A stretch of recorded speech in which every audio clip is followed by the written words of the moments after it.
Assalamualaikum warahmatullahi wabarakatuh. Perkenalkan, nama saya Rahmatika Duhaini dari kelas 11 IPA 6. Di sini saya akan mempresentasikan materi kimia kelas 11 mengenai minyak bumi. Proses pembentukan minyak bumi. Minyak bumi merupakan bahan bakar yang berasal dari fosil jasad renik yang ada di lautan. Ketika organisme tersebut mati, sisa-sisa tubuhnya akan mengendap di dasar lautan dan tertutupi lumpur. Pengaruh tekanan dan temperatur tinggi mengubah lumpur menjadi lapisan bebatuan. Setelah jutaan tahun, bakteri anaerob akan menguraikan sisa-sisa organisme tersebut dan mengubahnya menjadi minyak bumi. Minyak bumi tersebut terperangkap di antara lapisan batuan di dasar lautan. Minyak bumi dapat berpindah dari suatu daerah ke daerah lain dan terdeposit di suatu tempat jika terhalang oleh lapisan yang kedap zat cair dan gas. Yang kedua, komposisi minyak bumi. Hidrokarbon yang terkandung dalam minyak bumi yang utama adalah alkana, sedangkan sisanya adalah sikloalkana, alkena, alkuna, dan senyawa aromatik. Komponen utama minyak bumi adalah senyawa hidrokarbon, baik alifatik, alisiklik, maupun aromatik. Kadar unsur karbon dalam minyak bumi dapat mencapai 50% sampai 85%.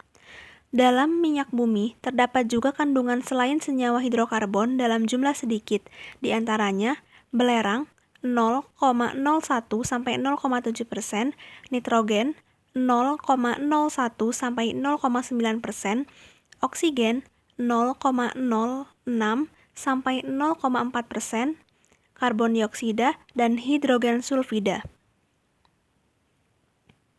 Yang ketiga, teknik pemisahan fraksi-fraksi minyak bumi. Sebelum fraksi minyak bumi dimanfaatkan, minyak mentah mengalami proses pemisahan dan cracking. Untuk dapat dimanfaatkan, perlu dipisahkan melalui destilasi bertingkat, yaitu cara pemisahan fraksi-fraksi minyak bumi berdasarkan perbedaan titik didihnya pada kolom bertingkat. Untuk dapat dimanfaatkan gas propana dan butana dicairkan yang dikenal sebagai LNG atau liquid natural gas. Dari hasil destilasi bertingkat diperoleh fraksi-fraksi yaitu fraksi pertama LPG, fraksi kedua nafta atau gas bumi, fraksi ketiga kerosin atau minyak bumi, dan aftur atau bahan bakar pesawat jet, fraksi keempat solar, fraksi kelima atau residu berisi hidrokarbon rantai panjang dan dapat diolah menjadi berbagai senyawa hidrokarbon dan sisanya sebagai aspal dan lilin.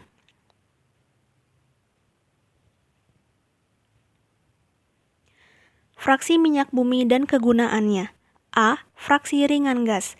Gas ini pada umumnya dihasilkan oleh minyak bumi, yaitu contohnya gas propana dan gas butana. Kegunaannya yaitu sebagai bahan bakar untuk memasak LPG. Yang kedua ada petroleum ether. Banyak digunakan sebagai pelarut yang bersifat nonpolar dalam reaksi kimia. Pelarut ini digunakan dalam proses ekstraksi senyawa organik tertentu atau sebagai media reaksi menggunakan reagen tertentu. C. Bensin atau gasolin. Digunakan sebagai bahan bakar kendaraan bermotor. D. Nafta. Bahan pembuatan atau sintesis senyawa dalam produk cat, kosmetik, plastik, karet, dan deterjen. E. Minyak tanah atau kerosin digunakan sebagai bahan bakar kompor tradisional dalam fraksi. Ini juga terdapat aftur yang digunakan sebagai bahan bakar pesawat.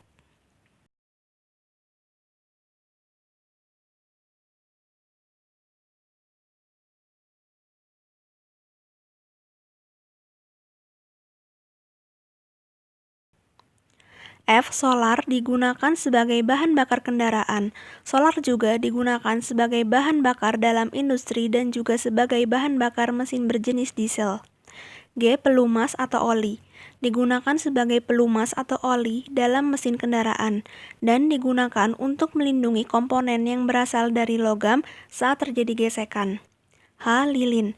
Digunakan sebagai korek api, bahan dalam pembuatan batik sebagai lilin dan pelapis kertas untuk makanan. I. Minyak bakar atau fuel oil digunakan sebagai bahan bakar pengapian dalam industri besar seperti PLTU. J. Aspal. Aspal banyak digunakan sebagai bahan dalam pembuatan jalan raya. Selain itu, juga dapat digunakan sebagai isolator. Bensin sebagai bahan bakar pokok. Bensin atau gasolin atau petrol merupakan salah satu bahan bakar hasil pengolahan minyak bumi yang penting dan digunakan oleh kendaraan bermotor. 1. Komponen utama bensin. Bensin mengandung dua komponen utama, yaitu heptana C7H16 dan isooktana C8H18. Kedua, jenis-jenis bensin, yaitu Pertalite 90, Pertamax 92, dan Premium 88. Ketiga, mutu bensin. Yang pertama, dapat ditentukan oleh efektivitas pembakarannya di dalam suatu mesin kendaraan. Yang kedua, mutu bensin lebih baik jika persentase isooktananya lebih tinggi dari N-heptana. Yang ketiga, terjadi ketukan pada mesin bila bensin terbakar. Bilangan oktan. Mutu bensin ditunjukkan oleh suatu bilangan oktan. Yang kedua, bilangan oktan adalah ukuran kemampuan bahan bakar untuk mengatasi ketukan saat terjadi proses pembakaran. Yang ketiga, angka oktan 100 untuk bensin dengan 100% isooktana, karena paling sedikit memberikan ketukan pada mesin. Yang keempat, angka oktan 0 untuk bensin dengan 100% N-heptana, karena paling banyak memberikan ketukan pada mesin. Cara meningkatkan bilangan oktan. Yang pertama, dengan menambah zat aditif yaitu TEL atau tetraethylet. Zat aditif TEL ini menimbulkan masalah karena menghasilkan senyawa timbal yang berbahaya bagi kehidupan. Yang kedua, yaitu dengan penambahan zat aditif MTBE atau metil tertiary butyl ether. Selanjutnya adalah pembakaran minyak bumi. 1. Pembakaran bahan bakar. Kandungan utama bahan bakar minyak yaitu senyawa hidrokarbon, sedikit senyawa belerang, nitrogen, oksigen, dan juga timbal. Yang kedua, ada pembakaran sempurna. Pembakaran sempurna hidrokarbon dari minyak bumi menghasilkan karbon dioksida dan uap air. Yang ketiga, pembakaran tidak sempurna. Akan ada asap dan butiran halus dari karbon, karbon monoksida, karbon dioksida, dan uap air. Penanggulangan hasil pembakaran minyak bumi. Pertama ada batu bara. Batu bara adalah bahan bakar fosil berbentuk batuan sedimen yang terbentuk dari endapan organik seperti sisa tumbuhan dan alga. Yang kedua, penggunaan biofuel. Bahan bakar nabati atau biofuel adalah bahan bakar yang terbaharukan yang berasal dari bahan organik dari tanaman. Sekian presentasi yang dapat saya sampaikan. Mohon maaf atas segala kekurangannya. Wassalamualaikum warahmatullahi wabarakatuh.